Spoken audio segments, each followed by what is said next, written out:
కులంతో మతంతో సంబంధం లేకుండా అన్ని కులాల్లో అన్ని వర్గాల్లో పేదలు ఉన్నారు. పేదలుగా ఉన్నారు కాబట్టిగానే ప్రభుత్వ పథకాలు పేదలకు అందుతాయి. ఆ పేదలకు ప్రభుత్వ పథకాలు అందడానికి అర్హత ఉందా లేదని తేల్చుకోవడానికే మీకు తెల్ల రేషన్ కార్డు ఉంటుంది. అంటే తెల్ల రేషన్ కార్డు ఉన్న ప్రతి ఒక్కరికి కొన్ని పథకాలు అందుతుంటాయి. అది కులంతో మతంతో సంబంధం లేదు, రాజకీయాలతో సంబంధం లేదు. నువ్వు పేదవవుతే నీకు తెల్ల రేషన్ కార్డు ఉంటే కేంద్ర ప్రభుత్వ పథకాలైనా రాష్ట్ర ప్రభుత్వ పథకాలైనా మీకు అందుబాటులోకి వస్తాయి. ఆ పథకాల విషయం మాట్లాడుతున్నప్పుడు ఆ పథకాలు పొందుతున్న వాళ్ళలో మీరు కూడా ఇక్కడ ఉన్నారు కనుక తెల్ల రేషన్ కార్డు ఉండి కొన్ని పథకాలు మీరు పొందితే ఆ పథకాలు పొందుతున్న క్రమంలో అది ప్రభుత్వాలు తీసుకొచ్చిన పథకాల కంటే ఎంఆర్పిఎస్ ఉద్యమం తీసుకొచ్చిన పథకాలని మీరు అర్థమవుతే నా మాటకు విలువనివ్వండి. రెండోది, ఆ పథకాలు సాధించే పోరాటంలో ఈటల రాజేందర్ అన్న భాగస్వామ్యమైందని చెప్పి మీకు అర్థమవుతే అన్నకు మీరు విలువని ఓటేయండి. ఇప్పుడు నిలబడ్డ అభ్యర్థుల్లో మీరు పథకాలు పొందుతున్న ఆ పథకాలకు కాంగ్రెస్ నుంచి నిలబడ్డ అభ్యర్థికి సంబంధం లేదు, బీఆర్ఎస్ నిలబెట్టిన అభ్యర్థికి సంబంధం లేదు. కానీ మీరు పథకాలు పొందుతున్న పథకాల్లో మీకు సాధించిన పథకాల్లో ఖచ్చితంగా ఈటల రాజేందర్ నా పాత్ర ఉంటుందనేసి మీ దృష్టి తీసుకొస్తున్నాను నేను. ఇప్పుడు అన్న బీజేపీ అభ్యర్థిగా బీజేపీ తరఫున ఓటు అడుగుతుండు. కానీ నేను బీజేపీ అభ్యర్థి అయినా ఈటల రాజేందర్కు ఓటు నేను కోరుతున్నా, నేను బీజేపీ కాదు. ఇక్కడ ఈ విషయాన్ని మీకు గ్రహించండి. నేను బీజేపీ కాదు కానీ బీజేపీకి ఓటేయమంటున్నా. నేను బీజేపీ కాదు, నేను అన్నకు ఓటేయమంటున్నా. నా కోసం కూడా రాలే. అయితే మీ ఓటు అడిగే హక్కు నాకుందా? మీ ఓటు పొందే హక్కు అన్నకున్నదంటే ఆ ఇద్దరితో పోల్చుకుంటే కాంగ్రెస్ బీఆర్ఎస్ నిలబెట్టిన అభ్యర్థులతో పోల్చుకుంటే 100కు 1000% ఓటు అడిగే హక్కు నాకున్నది, ఓటు పొందే హక్కు అన్న కూడా ఉన్నది. అది వాస్తవమా కాదా బేరీ చేసుకోవడానికి మీ దగ్గరున్న పథకాలకు వేదిక మీద ఉన్న అన్నకు ఎలాంటి సంబంధం ఉందో చెప్పడానికి ప్రయత్నం చేస్తా. ఇప్పుడే చెప్పాడు కదా, గుండె జబ్బుతో బాధపడుతున్న పేద పిల్లల ఉద్యమం నడిచిందని చెప్పారు కదా. ఆనాడు జరిగిన పోరాట ఫలితమే ఆరోగ్యశ్రీ పథకం లాంటి పథకం వచ్చిందని చెప్పాడు కదా. ఆరోగ్యశ్రీ పథకం రాకముందు ఏ పేదలకైనా గుండె జబ్బులు వచ్చినా ఏ జబ్బులు వచ్చినా గవర్నమెంట్ ఆసుపత్రులే దిక్కు. డబ్బులు ఉన్న వాళ్ళు మాత్రం ప్రైవేట్ ఆసుపత్రికి వెళ్తారు. అప్పుడు నిమ్స్కి వెళ్ళాలన్నా, కేర్కి వెళ్ళాలన్నా, అపోలోకి వెళ్ళాలన్నా, లేదా యశోదకి వెళ్ళాలన్నా, నువ్వు ఎక్కడికి వెళ్ళాలన్నా డబ్బులుంటే అక్కడికి వెళ్తారు, డబ్బులు లేని వాళ్ళు గవర్నమెంట్ ఆసుపత్రికి వెళ్తారు. కానీ ఇవాళ ఏ పేద కుటుంబానికి సంబంధించిన వాళ్ళకు ఎలాంటి అనారోగ్య సమస్య వచ్చినా, అది గుండె జబ్బు సమస్య వచ్చినా, అది కిడ్నీ సమస్య వచ్చినా, అది లివర్ సమస్య వచ్చినా, అది క్యాన్సర్ సమస్య వచ్చినా, ఏ సమస్య వచ్చినా కూడా ఇవాళ తెల్ల రేషన్ కార్డు ఉన్న ప్రతి ఒక్కరికి ఆరోగ్యశ్రీ కార్డు వచ్చింది. ఆరోగ్యశ్రీ కార్డు ఉన్న ప్రతి ఒక్కరు ప్రైవేట్ ఆసుపత్రిలో వైద్యం పొందే హక్కు అవకాశం వచ్చేసింది. అట్లాంటి ప్రైవేట్ ఆసుపత్రిలో ఉచితంగా వైద్యం పొందే అవకాశాన్ని హక్కును సాధించింది ఎంఆర్పిఎస్ అవుతే, ఆ సాధించే పోరాటంలో భాగస్వామైంది అన్న ఈటల రాజేందర్ అనేసి మీరు మర్చిపోవాలి. ఇది సాక్ష్యం ఏంటిది? కథలు చాలామంది చెప్తారు, నేను వాస్తవాలు చెప్తున్నా. మాటలు చాలామంది చెప్తారు, నేను వాస్తవాలు చెప్తున్నా, ఆధారాలు చెప్తున్నా. నేను మీకు ఆరోగ్యశ్రీ కార్డు వచ్చింది, ఆరోగ్యశ్రీ పథకం వచ్చింది ఇప్పుడుదేం కాదు, 20 ఏళ్ల క్రితం చరిత్ర ఇది. అది రాజశేఖర్ గారి కాలంలో జరిగిన చరిత్ర, ఇప్పటిది కాదు కదా. దాని సాక్ష్యం మీ కళ్ళ ముందు పెడతాను. ఇక్కడ నా వికలాంగుల వర్గానికి సంబంధించిన ఒక ముస్లిం పెద్ద ఆయన ఉన్నాడు. అగో బురకేసుకున్న నా చెల్లి, ముస్లిం చెల్లె కూడా ఇక్కడ కనిపిస్తున్నది.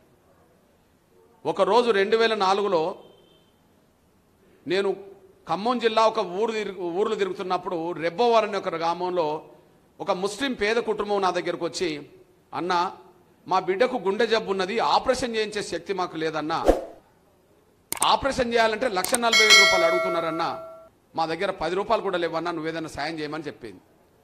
నా దగ్గర డబ్బులు లేక నేను గవర్నమెంట్ దగ్గర తీసుకెళ్లి చేపిస్తానమ్మా అని అన్నాను. అప్పుడు స్వయాన రాజశేఖర్ గారు ముఖ్యమంత్రి. నేను ఆ కుటుంబాన్ని రాజశేఖర్ గారి తీసుకెళ్ళా. చిన్న అమ్మాయి పేరు నసీమ, వాళ్ళ తల్లిదండ్రులు, వాళ్ళ నానమ్మ అందరం కలిసి రాజశేఖర్ గారి దగ్గరికి వచ్చాం.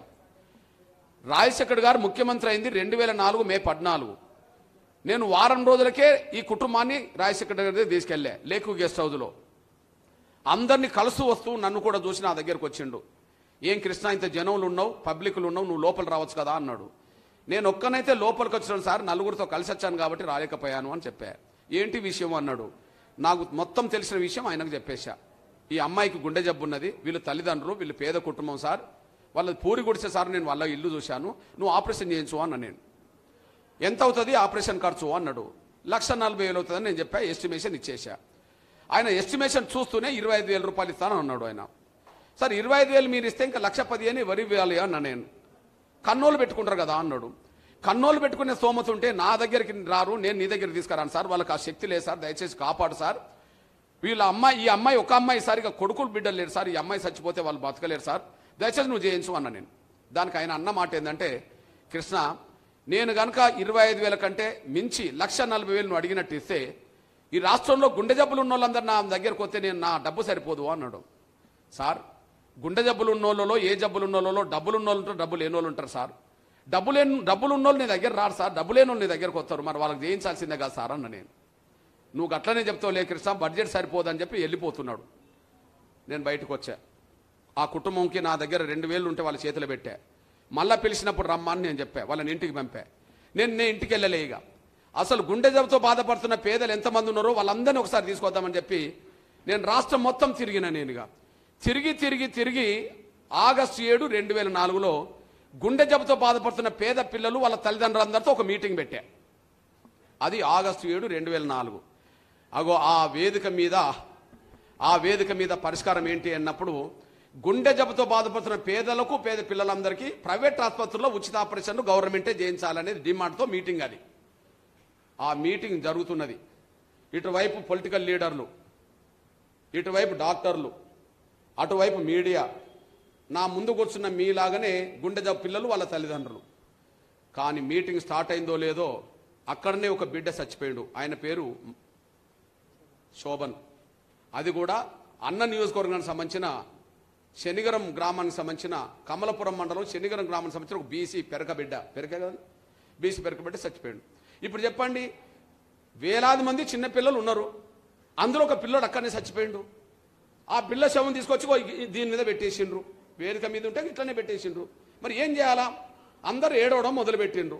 మా బిడ్డలు కూడా గట్లనే చచ్చిపోతారని ఏడవడం మొదలుపెట్టిండ్రు. ఎందుకు చచ్చిపోయింది ఆ బిడ్డ? ఆపరేషన్ చేయించకనే కదా. కాబట్టి ఆ బిడ్డ శవాన్ని ఇగో నా ముందు ఆ పిల్లలు బతికినప్పుడు పిల్లలందరినీ తీసుకొచ్చి మాట్లాడినా నేను. ఆ చనిపోయిన బిడ్డ కూడా ఇంట్లో ఉంటాడు. ఎవరెవరికి ఏ బాధలున్నాయో తెలుసుకోవడం కోసం వాళ్ళతో కూర్చొని నేను మాట్లాడినా, వేలాది మందితో మాట్లాడినా. ఆ బిడ్డ ఉంటాడు. కానీ ఇంకో గంట ముందే ఒక గంట మీటింగ్ జరుగుతుంది, అందులో చచ్చిపోయిండు. ఆ చనిపోయినకు సంబంధించిన విషయంలో మీ అందరూ చూడండి. ఇది సభా వేదిక. ఈ సభా వేదికలో ఆ రోజు జరిగిన ఉద్యమంలో అన్న ఈటల రాజేందర్ అన్న పాల్గొన్నాడు అనడానికి ఈ ఫోటో సాక్ష్యం 20 ఏళ్ల క్రితం. ఈ ఫోటో సాక్ష్యం 20 ఏళ్ల క్రితం జరిగిన పోరాటం, అది ఇప్పటిది కాదు. ఇగో మీ బిడ్డగా చూడండి, చచ్చిపోయిన బిడ్డ శవం. మీ బిడ్డగా చూడండి, చచ్చిపోయిన బిడ్డ శవం టేబుల్ మీదకి వచ్చింది, చేతులు మోసుకొని పోవాల్సి వచ్చింది. మొత్తం వేల మందితో ప్రదర్శన చేశాం, శవాన్ని మోసుకుంటూ ప్రదర్శన చేశాం. ట్యాంక్ బండ్ అంబేద్కర్ విగ్రహం కాడ డెడ్ బాడీ పెట్టాం. వీళ్ళందరికీ ఉచిత ఆపరేషన్ జరగాలని చెప్పి కొట్లాట మొదలు పెట్టాం. అప్పుడు రాజశేఖర్ గారు దిగొచ్చి, ఈ రోజు ఎన్ని వేల మంది పిల్లలు రోడ్డు మీదకి వచ్చిండ్రో వాళ్ళందరికీ ఉచిత ఆపరేషన్ చేపిస్తా, ఆ ఉచిత ఆపరేషన్ చేయించడానికి ఒక ప్రత్యేకమైన పథకం తీసుకొస్తామన్నాడు. గా పథకమే ఆరోగ్యశ్రీ పథకం అయిపోయింది, ఆరోగ్య బీమా అయిపోయింది. ఆరోగ్య బీమానే ఆరోగ్యశ్రీ పథకం అయిపోయింది. ఇప్పుడు మీరు చెప్పండి, స్టోరీ ఇప్పటిది కాదు. ఇవాళ ఏ పేద వర్గాల బిడ్డలకు ఏ జబ్బులున్నా వెంటనే గవర్నమెంట్ ఆసుపత్రికి వెళ్తలేరు, ప్రైవేట్ ఆసుపత్రికి వెళ్తారు. ఒకనాడు ప్రైవేట్ ఆసుపత్రికి వెళ్ళడం అనేది జరిగే పని కాదు మన వర్గాలకు. కానీ వాళ్ళ కార్పొరేట్ ఆసుపత్రిలో వైద్యం ఉచితంగా పొందే పరిస్థితి వచ్చిందంటే అది ఎంఆర్టీ చేసిన పోరాటం. ఆ పోరాటంలో అన్న పాల్గొనడం వల్లనే ఇవాళ ఆరోగ్యశ్రీ పథకం వచ్చేసింది. కాబట్టి ఆరోగ్యశ్రీ కార్డు ఉన్న ప్రతి ఒక్కరు కులంతో మతంతో సంబంధం లేకుండా ఈటల రాజేందర్ అన్న ఓట్లు వేయాల్సిన బాధ్యత మీ అందరికీ ఉన్నది కూడా మీరు మర్చిపోతారు sir. Please like, share and subscribe.